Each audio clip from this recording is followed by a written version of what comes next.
What's a red flag that you ignored in a significant other, only to realize it was a bigger deal later? She was always angry about something. I loved being the person to hear her out and take her side, but soon enough, I was always the person that made her angry. We had a summer job painting and repairing dorm rooms.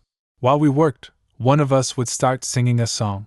If he picked the song, we would sing it together. If I picked the song, he would sing a different one on top of me until I switched to his song. This was a perfect metaphor for our entire relationship. Edit. For those who asked, it took me 6 years to realize the problem and do something about it. Abuse that erodes you slowly over years can be hard to spot and harder to do anything about. Never feel ashamed of how long your own journey takes you. I am now married to a wonderful partner who sings along with me.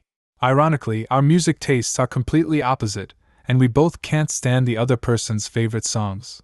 But here's a green flag for you. We talk and joke about it all the time, address if there's an actual issue, and had a very carefully curated wedding playlist. He was very proud about how good he was at manipulating people and causing them problems up to and including costing one person her job. Justified in that he only did it to bad people who deserved it. The problem was, it was people he determined to be deserving. She had a best friend, who was a dude that was clearly in love with her. They had known each other for less than a year, and she had slept with him once prior to dating me. In a moment of weakness, she never let me meet him. He would not acknowledge my existence to her, nor would he acknowledge that she was in a relationship at all. Texted each other nonstop. I bent over backwards trying to accommodate this guy and give her the benefit of the doubt. We break up for different reasons after about 4 months. The first person she sleeps with days after our breakup. You guessed it, the best friend. A few months later she contacted me hoping to give our relationship another go. I guess the best friend thing didn't work out. I told her I was not interested.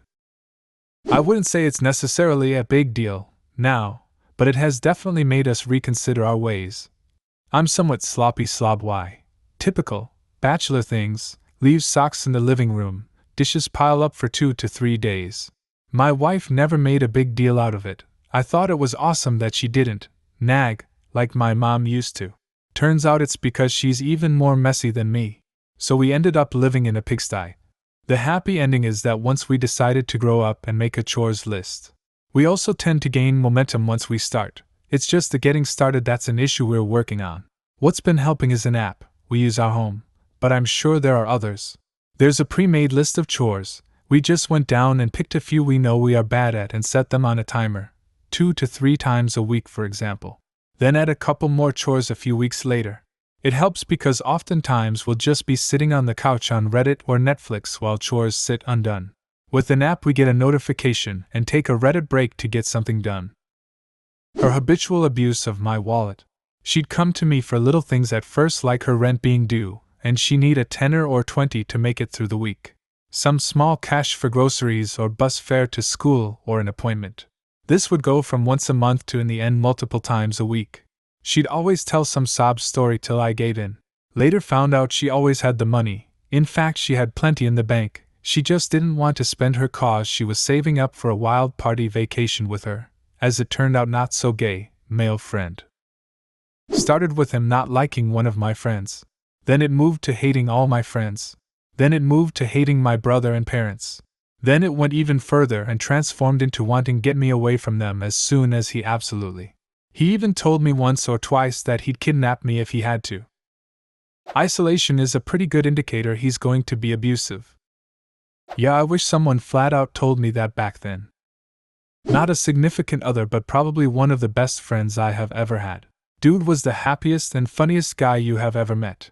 Cracked the best of the best jokes on the shortest of lines. Dude knew how to enjoy himself wherever he was. After his sudden death we realized we never saw him without a bottle in his hand. We realized way too late that he was suffering from his time in Iraq and was too proud to say it. That little details and stories didn't always add up. Any single one could be easily dismissed or laughed off. But they kept coming, and kept getting harder to ignore. Turned out she was a compulsive liar. I hope she's better now. I'm pretty sure the cause of this was being molested by her father, something I later surmised by adding up a bunch of clues, and desperately needing to fabricate her own reality. Yeah, Once you've told all your friends that your parents are never home because they work hard, rather than that they are at home drunk, eventually you kind of sink or swim with the lies. The ones that swim never seem to want to come back to shore. She said Rihanna incited Chris Brown.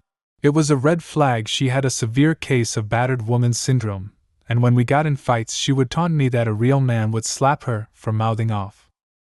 I've actually had somebody I used to be involved with tell me she was proud of her bruises in regards to her latest guy. It's not an easy thing to hear. His toxic mother. If I had the chance to do it all again, I still would. He's a wonderful husband and father, but I would drastically lower my expectations of his mother from the onset. She told me in passing that she accidentally burned half of her ex's kitchen while she was cooking. Didn't think anything of it until I came home to half of my wardrobe on fire in the backyard. Looking back, I probably should have seen that coming. I think you're being too hard on yourself. She was just trying to send you smoke signals. He would go on these weird rants about how controlling and unreasonable my parents were for giving me a curfew, wanting to meet him, making sure I had food and money.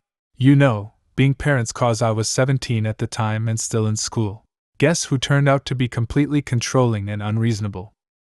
Instant gratification that was never enough. A whole relationship of, I need this, I really need this, and as soon as she had it, I bought it, she discarded it, and moved on to something else shiny she really needed. I had to always ask for sex. I chalked it up to him being shy. He was gay. I had that happen to me except I didn't ask. We dated for 2 years and he never tried to have sex with me. Gay. For the first 2 months we dated, any time I suggested going to his place instead of mine, there was always some reason why he couldn't do it. Eventually discovered that he was a hoarder. I had a similar experience with a woman turned out to be married. Just that we wanted different things in life. She wanted to move to NYC and I wanted to stay in our sleepy college town near the mountains and the ocean. I think we both thought the other would change their mind, but it didn't happen.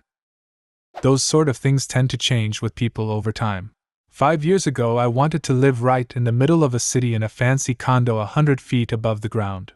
Now the sleepy college town by the sea and mountains is where I want to be and I feel more confident that will be my long life-term desire. I didn't have that confident long-term feeling back when I desired the city. After asking my then-girlfriend to only use the long distance on the phone at certain times due to the hellish rates at the time. This was before free long distance. She still ran up a $600.00 phone bill and got mad at me when I couldn't pay it. I didn't see how selfish it was then. I just thought she must really miss her family cause she did move to another state with me. I married her, and things honestly just got worse. Are you still with her? Yes, it's a long story. Been with her since about 2000, married for the last 10 years. We were heading straight for divorce in 2016. She had a stroke in January of 2017. I've been taking care of her ever since. I was 16, he was 24. My daughter is now 15, and if she came home next year with a 24 years old I will freak the fuck out. At 16 you're still a child and any 24 years old should know that. The hell of being 16 is you think you know everything but man, when you look back, you knew nothing and the fact that there are adults who would take advantage of that is terrifying. She had a boyfriend when we started dating, was not aware of this fact, but when I found out I told her to choose him or me. She broke up with him and started dating me. I learned pretty quickly that if a girl cheats with you, she will cheat on you. Yup, like the old saying, if that's how you get them, that's how you lose them. He worked as a dispatcher at a police station. Never saw a problem with breaking small laws like speeding because he knew the officers. Years later he is in federal prison because he knew people and didn't think he'd get in trouble. What I thought was low emotional intelligence and lack of introspection turned out to be a complete lack of empathy and full-fledged covert narcissism. Came to a head when I found out he'd been having sexually explicit conversations online with women. He said it was no big deal, didn't have anything to apologize for because why would anyone get upset about that, and was utterly incapable of recognizing that what he thinks and feels may, perhaps, be different than what I think and feel. My ex didn't like my dog, and my dog didn't like him. Looking back, that was the first red flag I dismissed. Dated a guy for about a month when he finally invited me over his place. When I showed up, I noticed kids' toys and he mentioned he was letting his brother and his wife and their kids stay with him. Nope. It was his brother's house and he was crashin' in the spare bedroom. The Audi? Also his brother's. Designer clothes, you guess it, not his. The thing is, I'm not even shallow.